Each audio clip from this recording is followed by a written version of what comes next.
Happy Saturday morning, everyone. Shabbat Shalom. We're finishing up the LAYLAH chapters in Crowley's The Book of Lies. And we're going to just roll up our Shabbat sleeves and start with number 74, the next one. I think we're going to finish today. Carey Street. Now,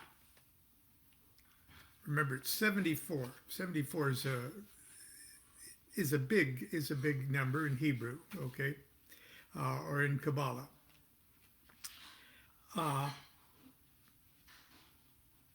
I won't even begin to try to explain that because we want to actually get through in a reasonable amount of time today. It's called Carey Street. Now, at the time, Carey Street in London was the financial district. Crowley says is well known to prosperous Hebrews and poor Englishmen as the seat of the bankruptcy buildings. Crowley's going to try to describe from a first-person point of view how everything, how the tree of life, how number one itself came out of nothings. Actually, three kinds of nothing. And then developed down to the descending levels of consciousness of the tree of life. Why is this a LAYLAH chapter? We'll see.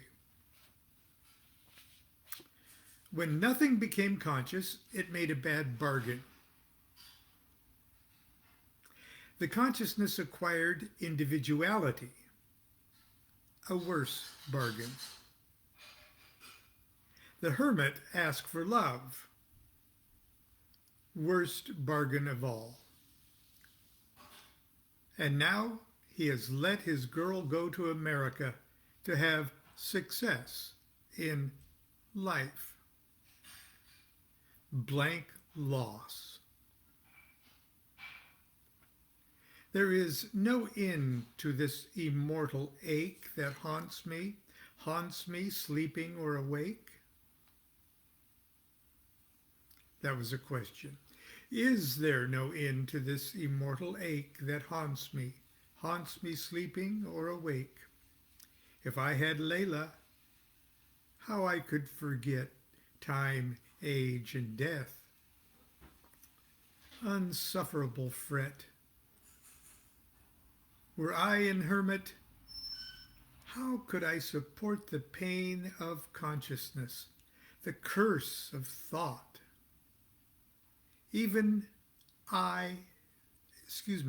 were I that, all caps, even were I that. And that is another series of things, or the word that, all caps, is another series of chapters in the Book of Lies.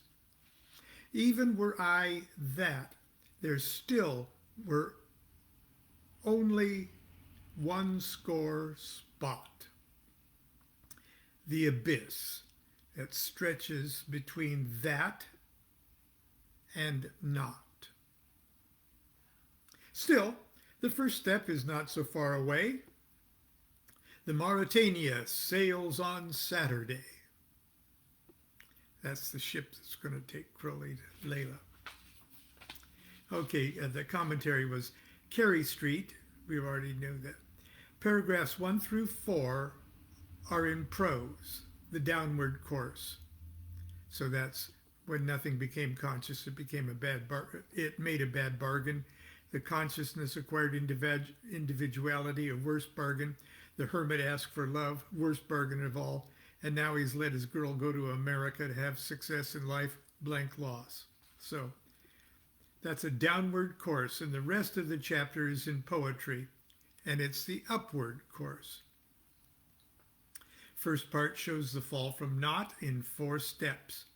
Second part, the return. The details of this hierarchy have been indicated in various chapters. It is quite conventional mysticism. Step 1, the illumination of Ein as Ein Sof Or. So that's when nothing became conscious, it made a bad bargain. So step 1, the illumination of Ein as Ein Sof Or. Step 2, the concentration of Ein Sof in Kether. The consciousness acquired individuality, a worst bargain. And the rest of it down to Malkuth. The stooping of Malkuth to the Qliphoth and the consequent return of the Tree of Life. Part 2 shows the impossibility of stopping on the path of adeptship. The final couplet represents the first step upon the path, which must be taken even though the aspirant is intellectually aware of the severity of the whole course. You must give up the world for love, the material for the moral ideal.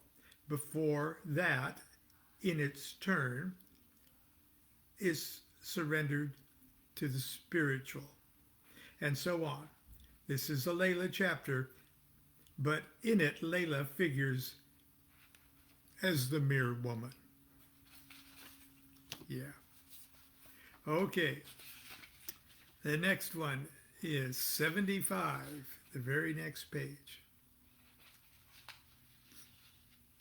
And this one's called Plover's Eggs because the eggs are speckled, resembling the wandering mind. Spring beans and strawberries are in. Goodbye to the oyster. If I really knew what I wanted, I could give up LAYLAH or give up everything for LAYLAH. But what I want varies from hour to hour. This wavering is the root of all compromise and so of all good sense. With this gift, a man can spend his 70 years in peace. Now, is this well or ill? Emphasize gift, then man, then spend, then 70 years, and lastly peace. And change the intonations each time, reverse the meaning. So, with this gift, man can spend his 70 years in peace.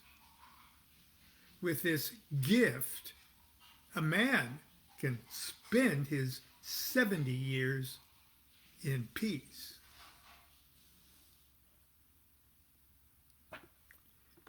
Doesn't quite work to me as well as Crowley thought it was going to work for me.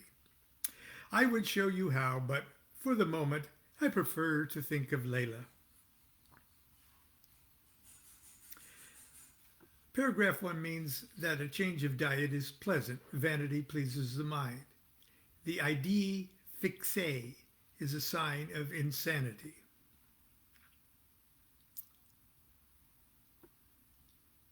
What's his name?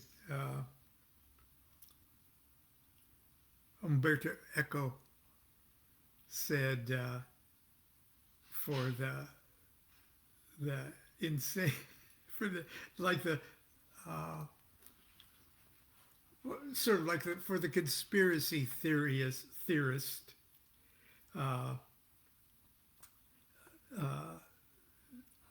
they have get stuck on an idea fixée, and everything revolves around that idea fixée, and inevitably, sooner or later, it all has something to do with the Templars. Okay.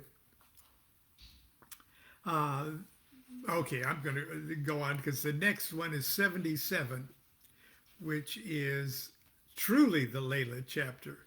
It's the one that the entire chapter, there's LAYLAH, that's where her picture appeared in the first edition. And that all caps bolded statement is the entire chapter. Those are my notes. Okay. The title of the chapter is the chapter. The sublime and supreme septenary in its mature magical manifestation through matter, as it is written, and he-goat also. He-goat in Hebrew would add at 77. LAYLAH.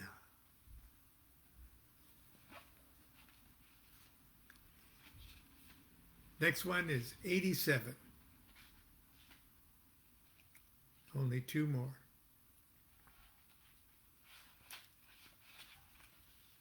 And for that one, the only commentary was Laylah's picture. This was called Mandarin Meals. This chapter is technically one of the LAYLAH chapters. It means that, however great one's own achievements, the gifts from on high are still better. The sigil is taken from a Gnostic talisman and refers to the sacrament. Okay, there's a Gnostic talisman. And the sacrament, I believe, is referring to the Eucharist. Okay, and so that was a Gnostic glyph that you see in various alchemical works of art and things like that. But it carries with it sort of, and it's in hoc signo, okay, in this sign, or by this sign, like in the famous IHS that you see on church iconography, in hoc signo. But the way the Gnostics put it there, it looks like it spells shit. Now, Crowley is not above shit like that, okay? Double puns, taking huge sacred things, completely turning them on their head. But anyway, as we'll see here, Mandarin Meals.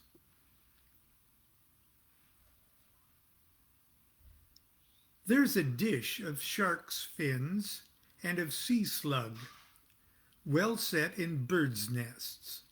Oh.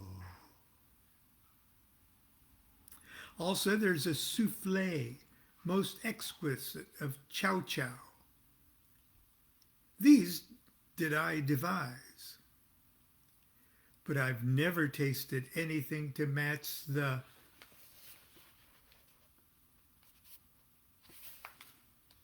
which she gave me before she went away.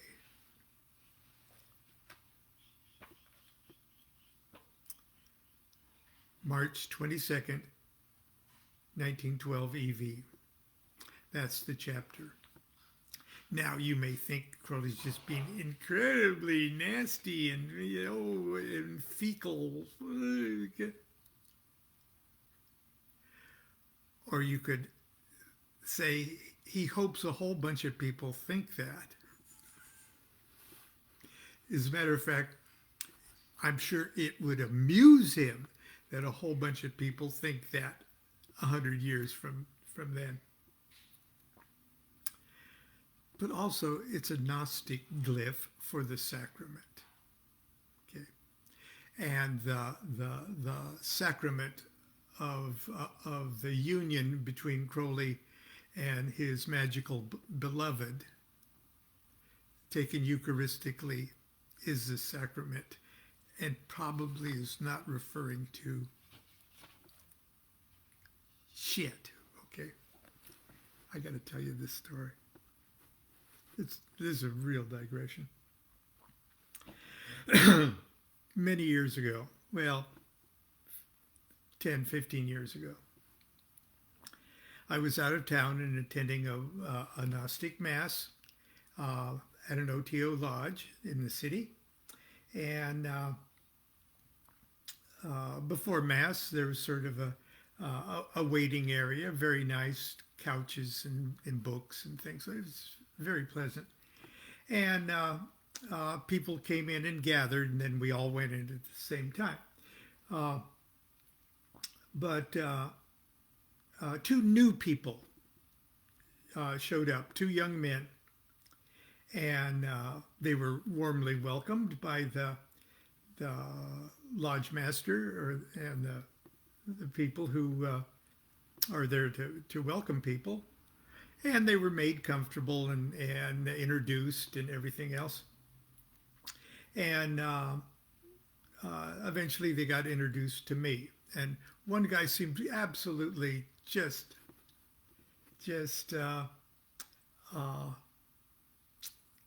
enthusiastic and thrilled. Both of them were very nervous.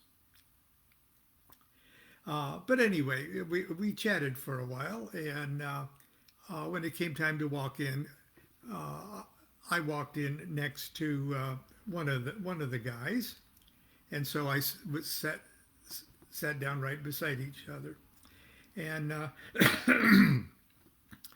so there's a little talk at first. The deacon tells about how to step up and take communion, and how to take the host, and how to take the wine, and what you're expected to say after you take communion. And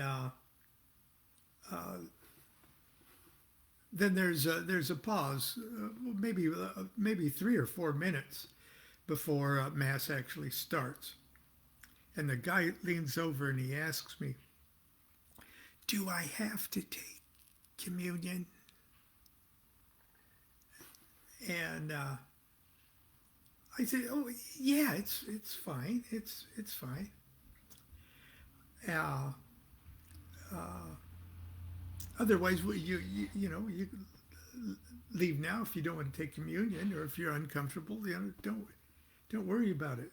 He says, "Okay," and then he says, "Do I have to eat it?" And I said, "What?" He says, I don't want to eat the host." And I said, "Why?" And he says, "I don't want to eat shit." And I go, "What?" And I say it so loud that everybody getting ready for mass. He says, "I don't want to eat shit." I said, and I whisper back, "You don't eat shit." I said, "Where'd you hear that?" And then he points to his friend that's sitting, down the pew a little bit. And I said, "No." He says, "The hosts are made of Crowley's shit." And I said, "No, it is not." Not made of, don't worry about it. It is not Crowley's shit, okay? And I says, "It's perfectly all right. It's perfectly safe, And so anyway, so when it gets time for communion, I get up basically at the same time with this fellow, and he goes up and gladly takes communion and takes the host and wine. And to the amazement of his friends, who he had to walk right past, his friend was going. Now, that was a distraction for all of us at Mass, I have to admit. But I just want to underscore the fact that Crowley was outrageous. It's more than his sense of humor. It's his sense of wit and high art, and his need to stimulate and make people think. in the same way any artist would, like Salvador Dali or Andy Warhol, okay, or any other kind of artist, uh, are shocking, not for just for shock value, but to actually make you think. And if that's what you think that is, even if it was, there are weirder things that people do with human sexuality, okay? And are still legal. Okay. Okay.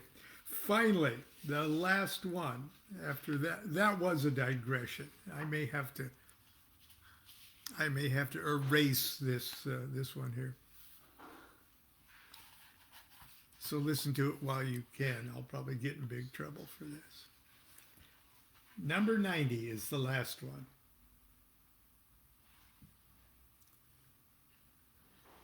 Starlight. 90, of course, Saudi. And in those days, Crowley was still using the classic attributes of the tarot. Saudi was the star in those days. Behold, I have lived many years, and I have traveled in every land that is under the domain of the sun, and I have sailed the seas from pole to pole. Now do I lift up my voice and testify that all is vanity on earth, except the love of a good woman, and that good woman, LAYLAH.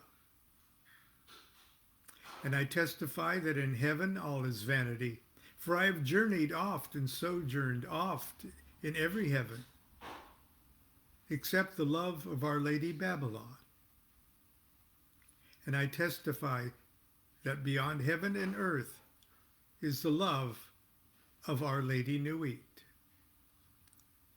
And seeing that I am old and well stricken in years, and that my natural forces fail, therefore do I rise up in my throne and call upon the end.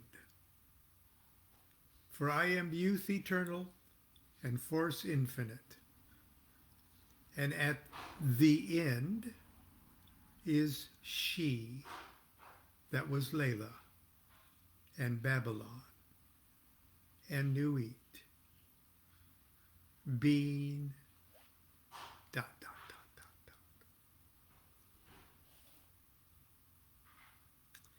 This chapter is sort of a final confession of faith. It is the unification of all symbols and all planes. The end is inexpressible. And so that ends our discussion of at least the LAYLAH chapters of the Book of Lies. And you got an obscene story out of me too. So go off, enjoy your weekend. And I'll see you tomorrow for Sunday school. We'll try something hopefully less vulgar and obscene. Or not. Continue to be good to yourself. Be good to each other. Do what thou wilt shall be the whole of the law. Love is the law. Love under will.